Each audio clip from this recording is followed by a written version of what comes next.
E vamos começar falando sobre o nosso corpo. A gente vai falar sobre uma doença muito temida, mas na verdade o importante é a gente entender o que é essa doença para a gente fazer a prevenção, né? É o câncer.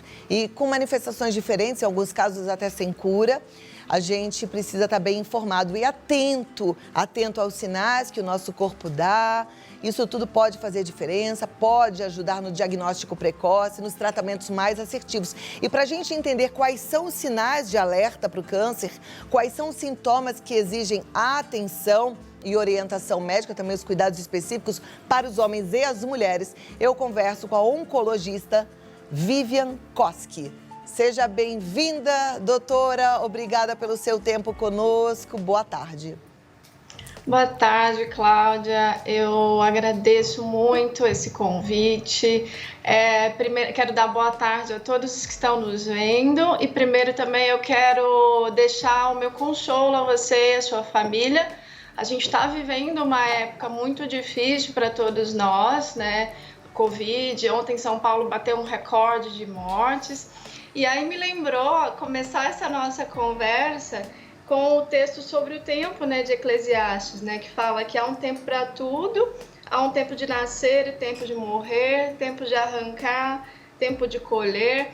Eu acho que a gente meditar um pouquinho nessa palavra, porque a humanidade está passando por um sofrimento tão grande e a gente tem visto isso na nossa casa. Então eu quero agradecer essa oportunidade e ajudar vocês com o que vocês quiserem saber para ajudar as pessoas. Muito obrigada, Vivian, muito obrigada. Como Deus é bom, né? Ainda me coloca uma médica tão linda, simpática, que traz esse texto de Eclesiastes que é tão profundo.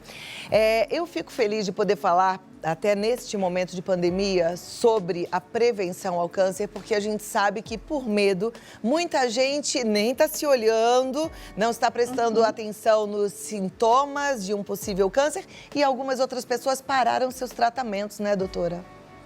Sim. E o que eu digo sempre aos meus pacientes e todos que me procuram, também nos meus canais, a gente tem que sentir o corpo. A gente não pode negligenciar os sintomas. Primeiro, vamos conhecer o nosso corpo e senti-lo. Qualquer coisa diferente que você notar no seu corpo, não demore. Por mais que exista a pandemia, nós sabemos que a gente está vivendo sim uma pandemia, mas se a gente negligenciar algum sintoma, a gente pode ter uma doença grave e, se não diagnosticada inicialmente, ela pode levar à morte. Então, aqui a gente está falando de vida, aqui a gente está falando de quanto é importante observar o corpo para um diagnóstico precoce, porque isso pode salvar a sua vida. E o que a gente tem visto, infelizmente, nessa pandemia, tem até um site, chama Radar do Câncer, radardocâncer.gov, que fala pra gente que, comparando, né, o ano passado, 2019 com 2020, os diagnósticos infelizmente caíram. O número de biópsias diminuíram, o número de Papa Nicolau diminuíram, o número de mamografias, e a gente tem pego, infelizmente, casos cada vez mais avançados no consultório. Então é importante, ouça o seu corpo, sinta o seu corpo. Perfeito. Como o número desses exames diagnósticos caiu bastante, eu queria te perguntar se um câncer ele pode ser desenvolvido num prazo curto, como a gente imagina, que seja um ano. Alguns sim, Cláudia. Alguns mais agressivos. Vou dar alguns exemplos aqui. Mama, a gente tem o câncer de mama triplo negativo, que é um dos mais agressivos, então ele pode se desenvolver sim, em pouco tempo. A gente tem também o câncer de pâncreas, que é um câncer agressivo, que pode se desenvolver em pouco tempo. Tumores de pulmão, principalmente aí as pequenas células de pulmão. Aqui eu estou falando alguns termos técnicos, porque o câncer, por exemplo, o câncer de mama, ele não é igual, existem vários subtipos. Por isso que existem alguns mais agressivos que outros, mas é possível sim que no decorrer de um ano o câncer se apresente. Ok, eu vou te pedir 2 minutinhos e quero voltar para a gente conversar sobre esses exames que podem apontar aí uma possibilidade de um câncer, o que é que a gente precisa prestar atenção e quais são os exames que a gente tem que incluir e agora a gente não pode mais procrastinar, né? Quem ficou aí o ano passado sem fazer exame que precisa fazer, tá bom? Então eu volto já, doutora, me dá 2 minutinhos. Perfeito. Obrigada. Vamos voltar aqui com a doutora Vivian Koski. A gente agora vai entender quais são esses exames que a gente deve incluir. Doutora, vamos lá. São diferentes para os homens e mulheres, né? São sim, Cláudia. Ó, eu vou falar primeiro das mulheres, tá? Tá, joia. Então, a gente tem estatísticas do INCA, que é o Instituto Nacional do Câncer, que vão mostrar pra gente, a cada ano, né, quais serão os cânceres mais comuns. Então, na mulher, a gente tem o câncer de mama em primeiro lugar, o câncer de cólon e reto em segundo lugar e o câncer de colo de útero em terceiro lugar. E o câncer de mama, hoje, no mundo, na última análise que a gente teve, ele é o câncer mais comum no mundo. Ele superou o câncer de pulmão, que era anteriormente o mais comum. E o que a gente precisa fazer para prevenir o câncer de mama? Porque eu costumo explicar que prevenção é uma coisa, diagnóstico precoce é outra. O que é a prevenção? Prevenção, gente, é o estilo de vida. Fazer atividades físicas, ter uma alimentação saudável, né? Combater a obesidade, não fumar, ter um estado mental anti-câncer, que eu brinco muito, né? O que é estado mental anti-câncer? Combater o estresse. A gente vive num mundo muito agitado, com muitas preocupações, e isso nos leva a alterações endócrinas que vão abaixar a nossa imunidade, vão favorecer aí o surgimento do câncer. Então eu digo que a prevenção começa muito antes da mamografia. A mamografia é só o diagnóstico precoce. Então vamos nos preocupar com o nosso estilo de vida, com a nossa mente, com o que entra pela nossa boca, com a nossa alimentação. Eu acho que esse é o primeiro passo. Antes do surgimento do câncer. A gente sabe que 90% dos cânceres de mama estão relacionados aos hábitos de vida e 10% a fatores genéticos. Mas aí tá bom, então prevenção é isso. E diagnóstico precoce, a gente faz exames. Quais exames que a gente tem que fazer para diagnosticar o câncer de mama e quando? O principal exame é a mamografia, que deve ser iniciada com 40 anos de idade, de acordo com a recomendação da Sociedade Brasileira de Mastologia. Porém, naquelas mulheres, por exemplo, que têm fator de risco na família, que já tiveram parentes com câncer de mama ou com câncer de ovário, este exame deve começar com 35 anos. E apesar disso da idade, a qualquer momento que a mulher tenha sintomas de nódulos, algo estranho na mama, ela deve ser encaminhada para um mastologista para fazer o exame, independente da idade. Tá, ok. Eu te perguntei, né, do tempo que de repente a pessoa pode desenvolver um câncer e eu sei que o número foi muito grande de mulheres que não foram fazer a mamografia no ano passado. E de repente a gente já está aí no final de março e talvez as pessoas também não tenham se tocado ainda que é tempo de fazer, né? Nesse período muita coisa pode acontecer em relação ao câncer de mama? Pode sim, Cláudia. A gente vê muitas pacientes, por exemplo, que na mamografia do ano passado não tinham nada e que a gente vê um ano depois ou 6 meses depois o nódulo na mamografia. Sim, pode mudar sim. Ok. Além do câncer de mama, tem outros exames? Eu costumo fazer, quando eu faço exame de sangue, uns marcadores tumorais. Eu queria que você falasse um pouquinho sobre esse exame. Esse exame é um preventivo? O que ele mostra? Não é, Cláudia. E assim, é uma, entre aspas, uma briga que a gente tem com os não oncologistas, porque esses exames não devem ser pedidos para rastreamento de câncer, não tem nenhuma indicação. Por quê? Esses marcadores tumorais são substâncias produzidas pelo tumor, mas não só pelo tumor. São substâncias produzidas por células inflamatórias. Então, eles podem aumentar tanto em condições benignas quanto em condições malignas. Aí, aqui eu vou te dar um exemplo de uma paciente grávida, que, aliás, no pós-parto que eu atendi, ela estava com CA199 alto, que é um marcador de câncer de pâncreas, só que ela tinha uma gastrite e ela estava emagrecendo. Então, ela me procurou desesperada, achando que tinha um câncer, porque tinha um marcador elevado. Só que não, ela tinha uma gastrite. Então, solicitar marcadores tumorais não é adequado para diagnóstico de câncer. Eles são adequados somente para quem já tem o diagnóstico, para a gente acompanhar este paciente. Então, assim, um recado que eu vou dar aqui para os médicos não oncologistas: não solicitem exames marcadores tumorais para rastrear câncer, que esse não é o método correto. Perfeito. Então, vamos esquecer os marcadores tumorais. Além dos exames preventivos de câncer de mama, para as mulheres, a gente tem outros importantes? Sim. Vamos falar agora do câncer de cólon, que é a segunda causa, né, de morte nas mulheres, câncer de cólon.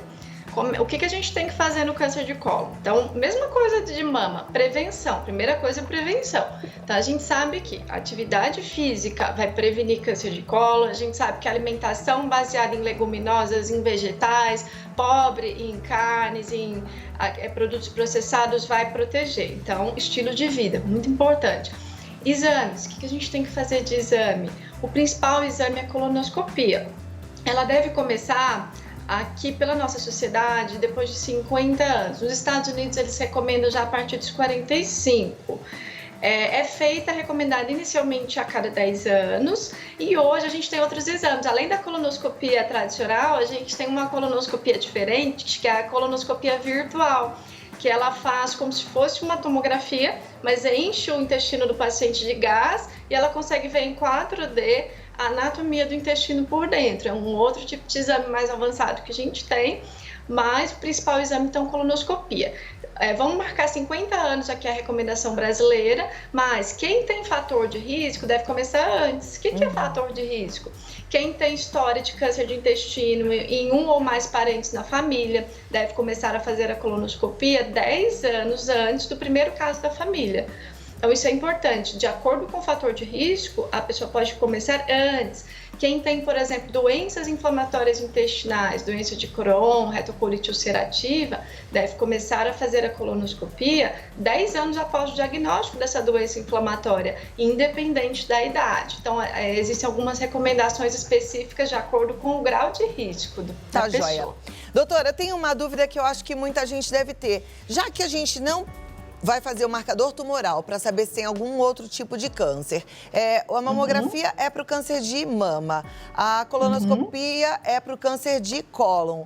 E os outros? Câncer de fígado, câncer de pâncreas, câncer de garganta. Como é que vocês, médicos, descobrem? E se existe uma forma de descobrir o mais cedo possível para conseguir um bom tratamento? Me responde daqui a 2 minutinhos, tá bom?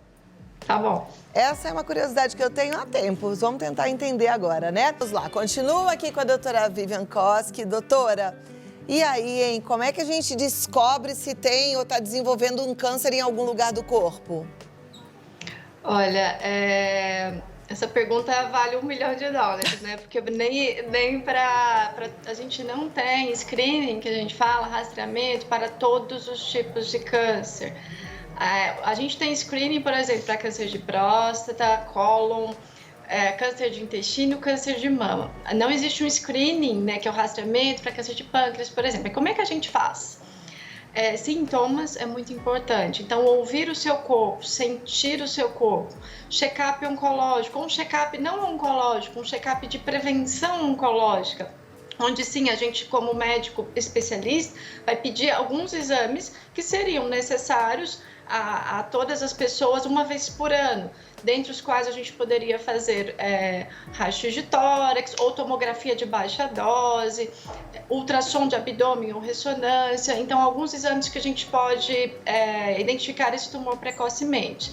Existem casos, por exemplo, de famílias que têm muitos casos de câncer, exemplo, câncer de pâncreas, onde a gente faz também uma avaliação genética da família. Então, é importante, se você tem uma história, história de muitos entes da sua família com câncer, procure um oncologista ou um geneticista para fazer o diagnóstico se aquilo é genético ou não, porque sabendo se você tem uma mutação genética ou não, e a gente sabe que quem tem essa mutação tem um risco muito maior de desenvolver um câncer, a gente vai fazer exames específicos preventivos. Então, sim, a gente tem protocolos de prevenção hoje para pacientes que apresentam mutações familiares. E aí, o objetivo desses exames é fazer o diagnóstico precoce. Então, se você tem casos de ovário, de pâncreas, a gente tem protocolos específicos de exames que podem fazer o diagnóstico precoce. Mas não existe um exame específico, por exemplo, câncer de garganta, que você me perguntou, que vá diagnosticar precocemente. Não tem essa recomendação. O que a gente orienta? A gente sabe que o câncer de garganta está muito ligado ao tabagismo, ao etilismo. Então, a gente elenca os fatores de risco daquela pessoa, se ela fuma, se ela bebe. E aí a gente vai ver sintomas. Se ela começa com rouquidão, qualquer elevação na região cervical, o ideal é fazer o diagnóstico precoce, mas infelizmente não existe ainda exames de prevenção para todos, de diagnóstico precoce definidos para todas as patologias. Ok, então a gente tem que realmente ficar bem atento e eu achei boa essa ideia da gente fazer um check-up oncológico uma vez por ano. Sim. A gente não falou do câncer de pele, eu sei que a incidência de câncer de pele é muito grande também, infelizmente, né, doutora? Sim, a gente tem 2 tipos de câncer de pele, tem o câncer de pele melanoma e o não melanoma. O câncer de pele, no geral, o não melanoma, que é o menos agressivo, que é o que mais comum dá na face, ele é o mais comum no mundo, só que ele é pouco agressivo, né? Ele é curável. Já o câncer de pele melanoma é um tumor agressivo com grande potencial de causar metástases. Então, a gente tem que ficar atento, sim, aos sinais da nossa pele, descamações, pintas que surgem e, de repente, não cicatrizam, pintas que mudam de cor, que às vezes dá uma coceira, aumentam de tamanho. Aí, o que o oncologista e o dermatologista vão querer saber? Se tem risco para melanoma. E o que ele vai fazer? Ele vai olhar com a lupinha, que é o dermatoscópio, que parece uma lupinha mesmo, vai olhar a pinta, e caso tenha qualquer dúvida, fazer uma biópsia, retirar aquela pinta. Então, fiquem atentos também a alterações, manchas na pele, pintas na pele que você não tinha, que mudam de cor, ou descamam, ou sangram. Peça para alguém também olhar as suas costas, olhar. E o ideal seria que todas aquelas pessoas que tiveram familiares com melanoma, que façam essa avaliação no dermatologista uma vez por ano, porque aí o dermatologista vai avaliar toda a extensão da pele do paciente. Perfeito. A gente já falou tanto e a produção está falando que já acabou o tempo, mas eu ainda queria te fazer duas perguntas. Uma dos homens, o exame de próstata, é esse o exame que eles têm que fazer? Nos homens, o câncer mais comum é próstata, o segundo mais comum é cólon e o terceiro mais comum é pulmão. Os homens têm que começar a fazer o PSA, que é um exame de sangue chamado PSA, e avaliação com o urologista a partir dos 45 anos de idade. A gente sabe que homens da raça negra têm mais chance de desenvolver o câncer de próstata, então ficar de olho. Mas assim, a recomendação para homens a partir dos 45 anos de idade, PSA e consulta com o urologista. Tá, joia. E pra gente terminar o nosso bate-papo tão maravilhoso, eu queria te perguntar assim, agora fingindo que não tem ninguém assistindo, só eu e você, tudo bem de ir no hospital num momento como esse, fazer esses exames preventivos? Tudo bem se necessário, né? Tudo bem se você tem, está na data de fazer a sua mamografia anual, vá. Porque se você tiver um câncer, você perde a sua chance de cura, né? A chance de cura pode estar ali. Então, tudo bem se necessário. E os hospitais, eles estão com fluxos bem diferentes para pacientes COVID e pacientes sem COVID. A gente tem que ter a nossa responsabilidade pessoal também, né? Se a gente teve contato com pacientes com COVID, ou se a gente está, gente, por favor, não procurem nenhum serviço de saúde sem necessidade nos 14 dias depois do diagnóstico, porque a gente tem que proteger as pessoas. Mas sim, se você tem qualquer sintoma de câncer, sangramento nas fezes, que pode ser sinal de câncer, perda de peso, dor abdominal inexplicada, nódulo na mama, não deixe de fazer os seus exames. E os seus exames de rotina, se você já está atrasado com os seus exames de rotina, faça também. Se você está dentro do seu prazo, agora não é hora de fazer exame, mas se você está atrasado nos seus exames, procure, porque se você tiver um câncer inicial, você tem chance de ficar curado. Se for um câncer avançado, a chance de cura é muito menor. Muito obrigada, doutora Vivian. Foi um prazer conversar contigo. Muito obrigada pelas palavras, por tudo que você nos ensinou. Uma ótima tarde e até a próxima. Até a próxima. Gratidão. Gratidão. Olha, Instagram da doutora Vivian é DRA Vivian Koski, com K, tá? Tá aparecendo aí, DRA Vivian Koski, segue lá. Ela tem um canal no YouTube também, que é o DRA Vivian Koski Oncologia. E o telefone de contato, para você até marcar, tem telemedicina hoje, né, gente? É o 11 9 70 52 64 73. Até a próxima, tchau!